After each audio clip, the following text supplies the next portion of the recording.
रायगड जिल्ह्यात शेतकरी कामगार पक्षाला मोठा धक्का। माजी आमदार पंडित पाटील करणार भाजपमध्ये पक्षप्रवेश। पंडित पाटील हे शेकापचे सर्वेसर्वा जयंत पाटलांचे बंधू। पुण्यातील ईश्वरी भिसे मृत्यू प्रकरणी चौकशी समितीच्या अहवालावर उद्याच्या राज्य मंत्रिमंडळाच्या बैठकीत चर्चा होणार। तिसऱ्या अहवालानंतर एक अंतिम अहवाल मुख्यमंत्र्यांना सादर होणार। सोलापूर कृषी उत्पन्न बाजार समितीमध्ये भाजप काँग्रेस नेत्यांचे एकत्रित पॅनल। भाजपच्या सचिन कल्याण शेट्टींना काँग्रेसचा पाठिंबा। केंद्र सरकारची पीएम मुद्रा योजना ठरली महिलांसाठी वरदान। पुरुषांपेक्षा लाखो महिलांनी या योजनेचा घेतला लाभ, झाल्या उद्योजक।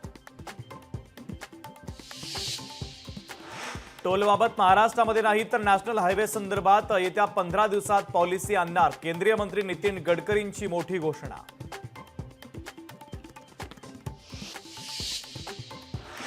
लेझरवर आधारित शस्त्र यंत्रणेमुळे देशांच्या संरक्षण तंत्रज्ञानामध्ये मोठी झेप। विमानं, क्षेपणास्त्र, ड्रोन पाडण्यासाठी त्याचा होतोय वापर।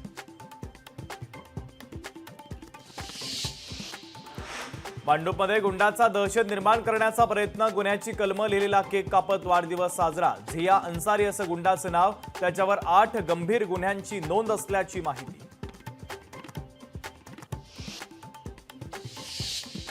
शिरूरच्या जुन्नर तालुक्यामध्ये अवकाळी पावसानं शेतमालाचं मोठं नुकसान। उन्हाळी बाजरीचं पीक जमीनदोस्त झाल्यानं शेतकरी हतबल, तर टोमॅटोचं देखील मोठं नुकसान। वर्ध्याच्या साऊर येथे एसटी बसचा भीषण अपघात। स्टीअरिंग लॉक झाल्यानं झाला अपघात, तर अपघातामध्ये 5 प्रवासी किरकोळ जखमी।